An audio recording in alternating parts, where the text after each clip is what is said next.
Welcome to episode 54 of the Mutant Blitz Podcast. I'm your host, Josh Hennig.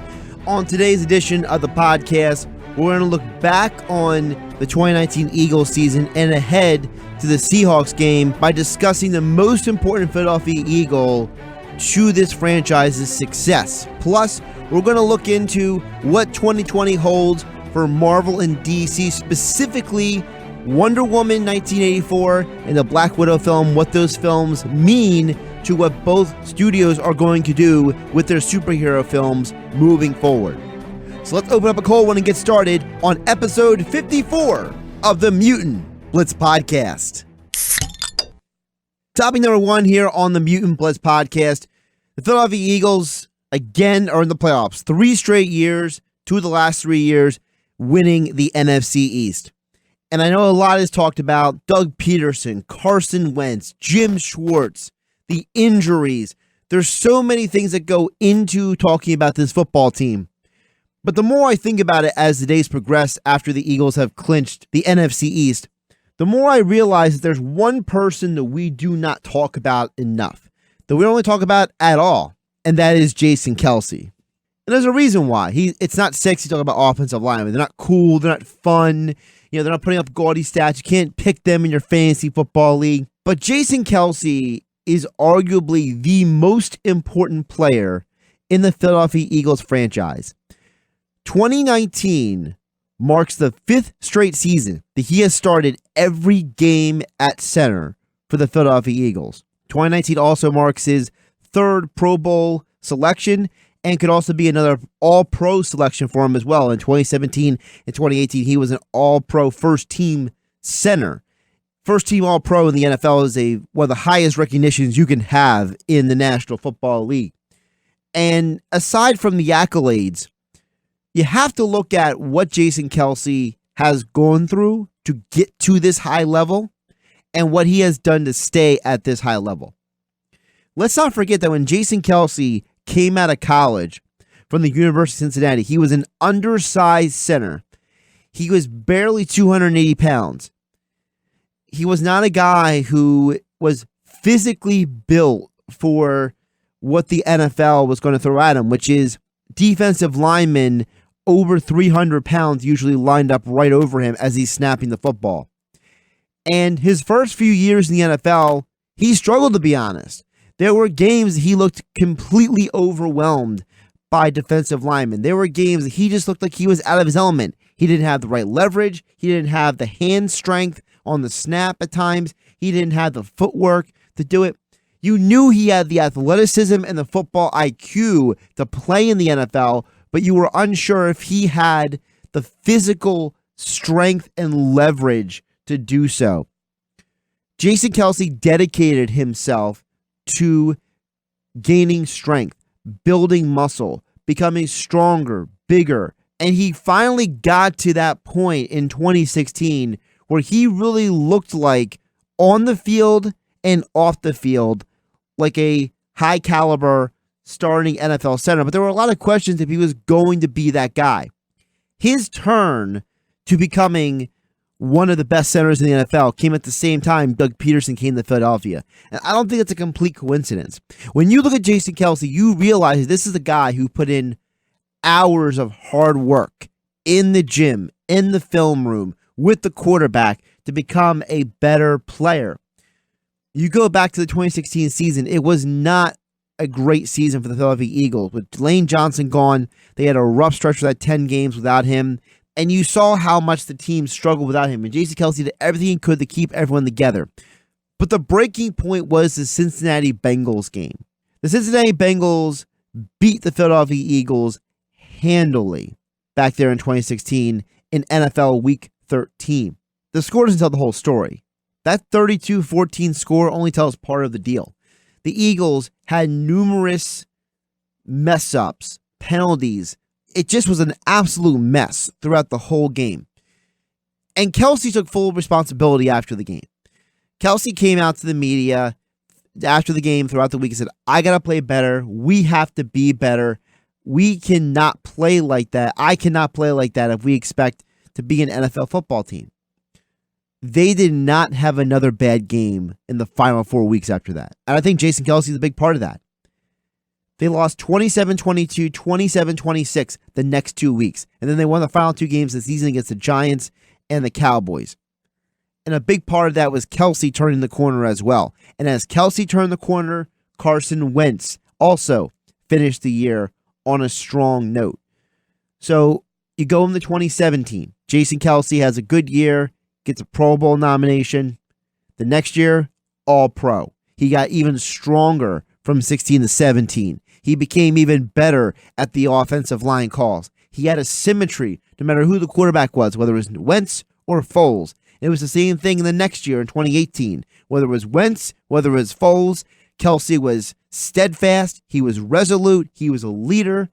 He was a huge part of the stability of a franchise that has had 20-plus guys go to the injured reserve list in the last few years.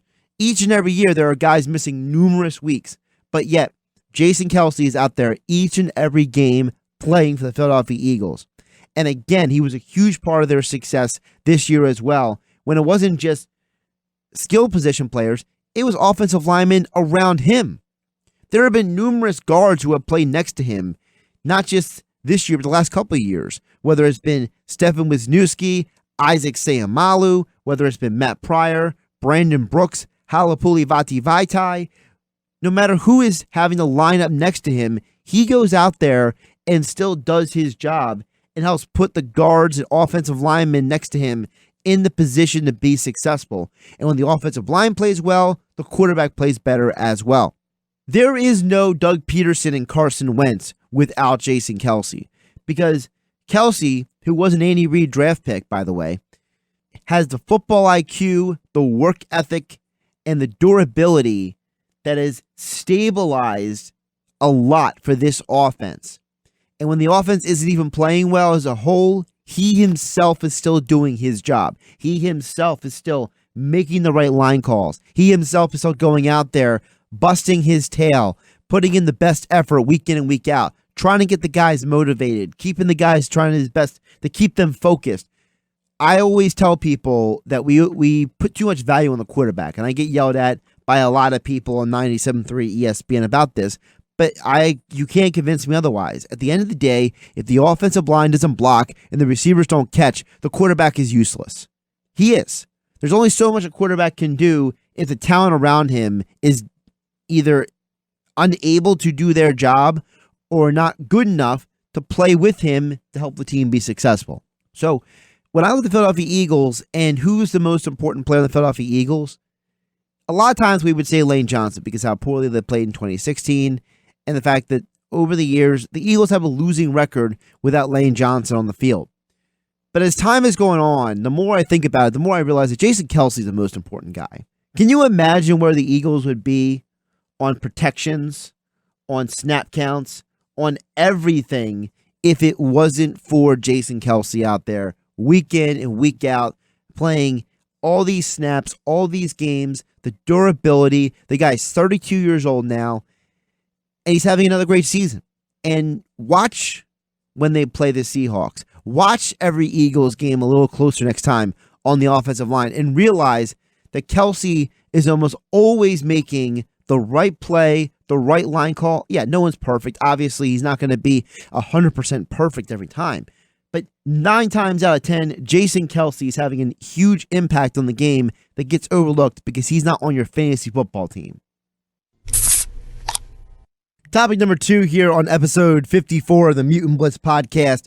I wanted to look at the new trailers that came out for Wonder Woman 1984 and the Black Widow film. These are both movies that are the major films for the 2020 year, at least the start of the 2020 year for both DC and Marvel Comics. And the reason why I don't want to go too deep into the actual details of the trailers, because they are the initial trailers. You know, a teaser trailer is only going to give you so much information anyway, so I'm not going to sit here and hyper-analyze too much. I'm going to give you some information, but I want to look at the bigger picture, which is coming up in 2020, these blockbuster movies are not just some of the most anticipated films of the year, but they also mark the new direction for both cinematic universes and both comic book entities. Starting with Marvel, Marvel is launching Phase 4 in 2020, and Black Widow is going to be the first film of that Phase 4. It's a film that takes place between Captain America Civil War and Avengers Infinity War, so it's technically taking place in 2017, roughly 6 years before Natasha Romanoff's death in Avengers Endgame. Meanwhile, on the flip side, Wonder Woman 1984 comes on the heels of extensive turnover in the front offices and the executives of DC Studios as well as Warner Brothers Studios. Remember, a lot of people were either fired or quit in the midst of those changes in the last year and a half. So the people in charge of the movie projects have all changed. There have been shuffling of different directors, different people involved in different films. And Wonder Woman 1984 is the third film since that reshuffling and those changes have happened. Wonder Woman is also the film that had some of the best success of all the DC films before the turnover happened. DC has found more success with the solo films than they have found with the team-ups, whereas Marvel has done well, whether it's a team-up, whether it's a solo film, but DC has specifically had the best storytelling, the best structure with the solo films.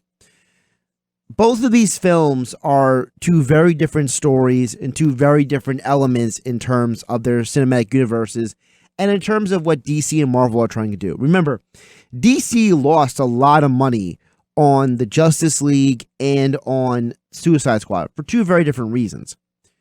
Suicide Squad failed because it was overhyped and it just couldn't deliver to the expectations. They tried to paint it as, DC's version of Guardians of the Galaxy, but it was nothing like that. It could never live up to what Guardians of the Galaxy was, because remember, Guardians of the Galaxy had no expectations when Marvel launched that into discussions. People didn't even know what to expect of the film, and that's part of the reason why it was so successful, because people went in there with no expectations, and they were pleasantly surprised. Suicide Squad had too many expectations, and that's why it was going to fail no matter what. Justice League failed because of the fact that, one, Zack Snyder had to leave before the film was done, and they reshot basically a quarter of the film, and it was sloppily put together. It was just lacking tons of plot holes. It was trying way too hard to be overly serious. So Wonder Woman 1984 will now be the third film in the DC Extended Universe, or DC Studio films, that is since the change up. And this film is more about them building some momentum for what the movie studios want to do moving forward. Whereas what Marvel is doing is Black Widow is tying up the loose ends of the past 10 years of Marvel films while setting the groundwork for what Marvel is going to do in Phase 4, which is Phase 4 is all about setting the groundwork for what Marvel is going to do for the next 10 years. So let's break down each trailer and each film a little bit to understand what 2020 holds in store for both Marvel and DC. I'm going to specifically start with Marvel in this conversation because Marvel is the one entity that we actually know the most about what is actually going on. DC, as we'll get to, there's a little bit of ambiguity and a little that we just don't know what is actually going on with it. But Black Widow, starring Scarlett Johansson, has a lot to do with the character Natasha Romanoff going back to her roots and trying to figure out what exactly is going on in the current world she's living in. And when you think about the world she's living in, remember this film was set after Captain America Civil War. So we've had the showdown between Steve Rogers and Tony Stark. We've had the breakup of the Avengers. We've had Steve Rogers and his allies basically going rogue on the run away from everybody else. And Natasha Romanoff was a key part of Steve Rogers accomplishing his mission, but since she wasn't directly a part of what was going on, the government basically is at a crossroads with her because she did sign on to the Accords, which basically states that you have to register with the government if you're a superhero or if you have superpowers. And she's in a bit of an ambiguous state.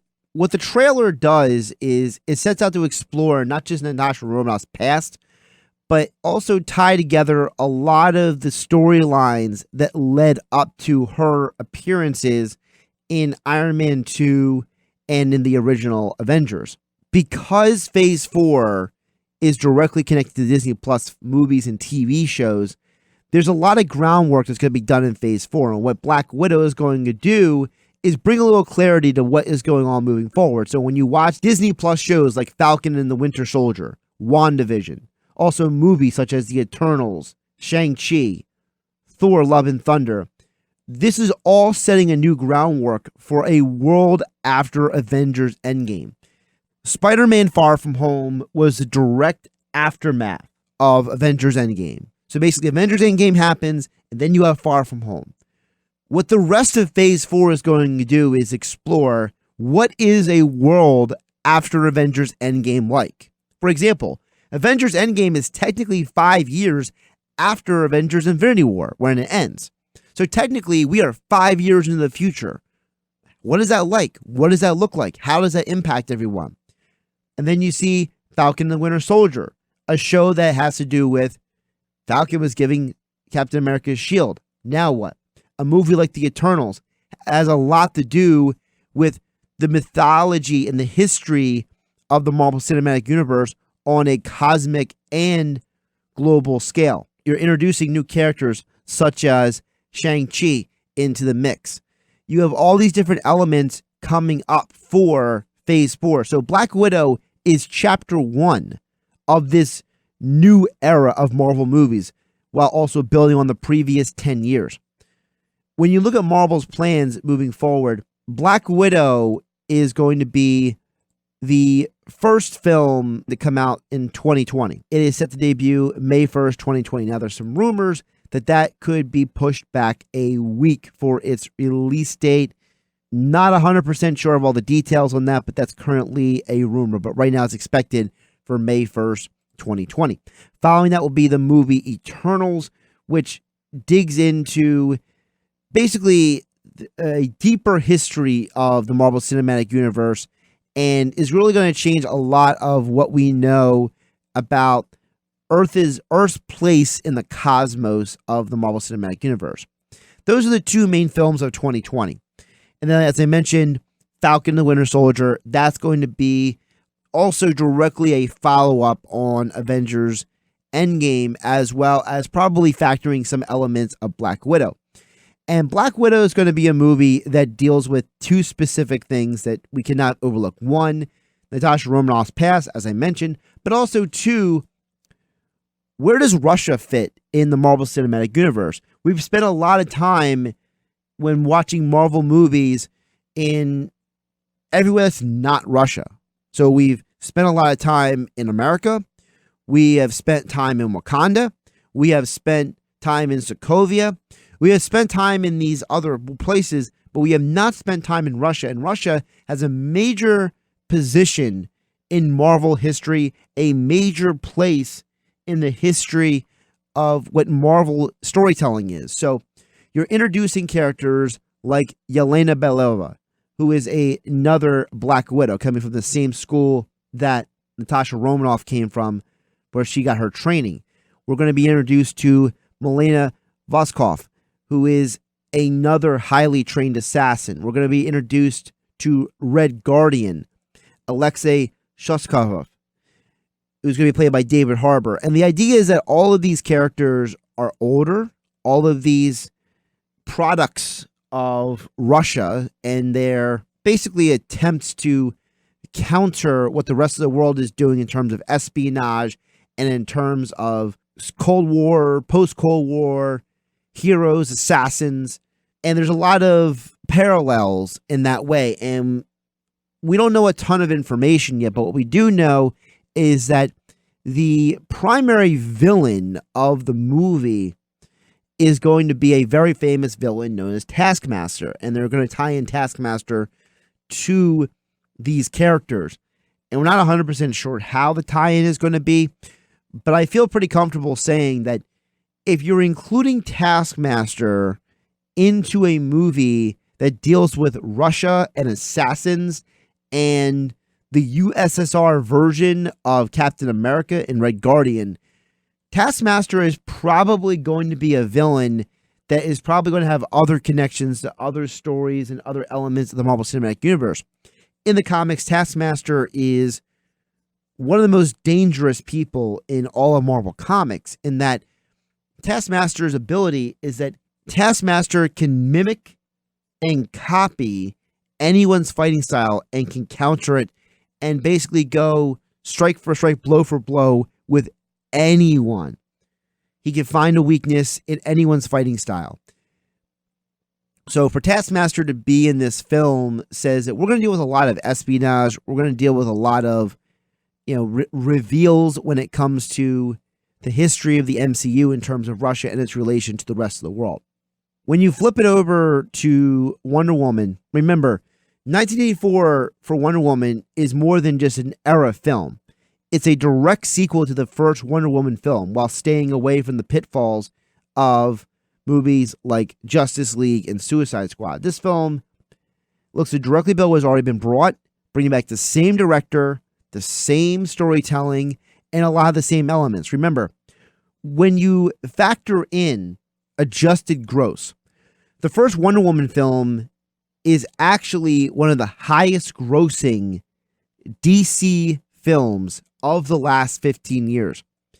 In fact, the only two movies that made more money than Wonder Woman did at the box office since 2012 was Aquaman and Batman v Superman.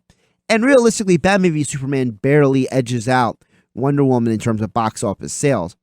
By comparison, Wonder Woman was only a couple of $100 million off Dark Knight and Dark Knight Rises in terms of box office success. So we're talking about a movie that is a proven success in what DC is trying to do.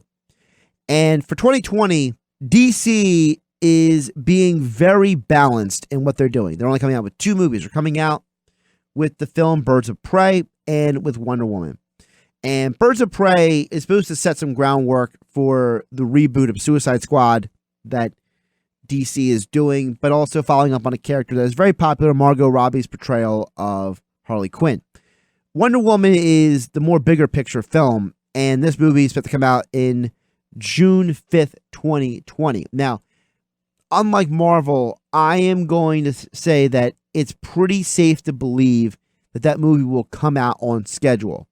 Wonder Woman 1984 introduces us to two very different elements. One element is a very different kind of villain that Diane Prince has to deal with in Maxwell Lord. Maxwell Lord in the comics is a very manipulative, rich, very ambitious billionaire. And if you believe the trailer, it looks like Maxwell Lord is going to have in his possession some sort of entity in the form of a rock that is going to allow him to cause some major havoc on the world around him. Another person that is also going to be in this movie that is going to be a major element of the story is the return of Steve Trevor, played by Chris Pine, who was supposed to be dead at the end of the first Wonder Woman movie, and now all of a sudden he's back in 1984. And we know Diana Prince hasn't aged today because, well, she's basically half God, half Amazonian. But Steve Trevor showing up in 1984, it just seems like it's going to be one of those deals where, because we don't know the plot yet, the trailer leaves us with a lot more questions than answers. But I do think that the bigger picture thing to take away from the trailer is they're sticking with the same formula that made the first movie very good. So I'm a little bit less worried about what they're going to do in the second film than otherwise. I think the other interesting twist in the movie is they're introducing the character Cheetah, played by Kristen Wiig. Cheetah in the comics has always been an adversary of Wonder Woman, but the way they're painting the character in this movie is that, maybe Cheetah is one of those characters who wants to be like Wonder Woman, and that's part of the reason why she becomes an enemy of Wonder Woman. It's one of those ideas where you spend your whole life, training and wanting to be somebody else, and then when you are finally so-called on their level, life is a little different than you thought it would. Again, we'll get into more detail when the plot comes out and when there's a second trailer, but the bigger picture is that what DC is doing, which is very different than Marvel, is they're trying to stay in their lane, in the fact that DC Comics understands that they have not been the big dog on the block in a very long time in terms of comic book world. And even though they have three of the biggest names in comics, Superman, Batman, and Wonder Woman under their umbrella, they realize that because of the pitfalls of storytelling in the comics and in the movies, that they've had a lot of busts that they have to make up for. And if they don't want to fall behind Marvel even more in terms of popularity, in terms of interest, in terms of money making, they need to stick with what works. Wonder Woman is something that works. Aquaman was something that worked. We know that after 2020, they're going to get very ambitious, but they're going to be different. And I think that ambitious and different are not all in all a bad thing. Wonder Woman is the movie that they look at and they say, we know this works. This is a proven formula. We're giving you this, but we're also giving you something a little bit more experimental in Birds of Prey. The same thing in 2021. They're coming out with Suicide Squad, which is a little experimental, but James Gunn is involved. And James Gunn is a guy who's proven that he can make superhero films and he can do it in a way that is going to keep you interested. Also, they're going to be a little more experimental doing another reboot of Batman. But in terms of this is a younger Batman, a Batman that is going to be roughly 30 years younger than the version that we saw with Ben Affleck and Batman v Superman in Justice League. And that's where Robert Pattinson comes in playing the role, director Matt Reeves, a script that has been partially penned by Jeff Johns, who, let's not forget, is actually one of the DC comic book writers. So it's not like you're bringing in somebody who doesn't know what he's doing. And after 2021, we don't really know what the future of DC is. And I think that's an okay thing. I think DC understands they cannot be Marvel. They cannot, match wits with the Marvel monster. They have to be their own. They got to be different. And that's where movies like Aquaman 2, like the Black Adam movie, like the Flash film that we've been waiting for I feel like 5 years now. That's where all those films come in. The second Shazam movie, which is quote unquote in development. DC understands that they can have their own film universe, but they can't have it be just like Marvel. And instead of competing with Marvel, they're trying to find their own way. And that's why they have the DC platform that they do, the app with all of their shows. That's why they allowed the CW with Mark Guggenheim and all those guys to do a massive crossover in Crisis on Infinite Earths, which in the end kills Oliver Queen off on the television show Arrow, which was the precursor for the Arrowverse on the CW. So there's a lot that DC is expanding their horizons with. And I think that not being like Marvel is the first step in having continued success at the box office. Now, Marvel, on the other hand, they already have a successful formula. They have a monster they've built. It's just in terms of how do we keep giving audiences what they want? And a key to giving Marvel fans what they want is that nice blend of familiarity with fresh and new. So, for example, you give people Black Widow, a film that they promised apparently Scarlett Johansson a few years ago, but they've set into motion for 2020 to be the first chapter of Phase 4. But also coming in 2020 is The Eternal, something that people have never seen before. It's going to involve characters and aspects of the Marvel Cinematic Universe that I would say that 80% of people who watch Marvel movies have no idea what they're even walking into. And that's a good thing, because I think that being different keeps the audiences guessing a little bit. You don't want to be predictable. You don't want to give them the same old, same old. You want to give them a little bit of something different. And I think that The Eternals, because it involves a lot of comic book mythology, because it does have some loose connections to Thanos, who was the main villain of Avengers Infinity War and Endgame, because it has also a loose connection to mutants, I know it gives the diehard comic book geeks a lot of excitement and a lot of anticipation, but I think Marvel is not going to get carried away.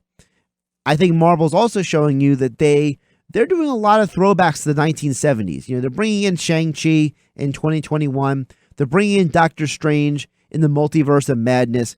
Two movies that are going to have a lot of connections to what Marvel was doing in the 1970s with their storytelling. Marvel Phase 4 is something that is going to be a lot of fun, but for 2020, view everything as story building. View everything as building on top of what was already there and building toward the future. Whereas on the flip side, look at DC as giving you quality over quantity. DC realizes they cannot be Marvel. They cannot compete with Marvel 100%, so they have to be different. They have to give you something different, and that's where these films come into play. Thanks for listening to this edition of the Mutant Blitz Podcast. If you have any thoughts on this editions of the podcast topics, you can drop in the comment section below. If you enjoyed the content I bring you here on the podcast, hit that like button and subscribe to the channel. We will try to get you more podcasts throughout 2020. I know it's been a dry spell here on the podcast, but we're trying to ramp it back up here. I'm Josh Hennig, your host, and I'll catch you next time for the Mutant Blitz Podcast.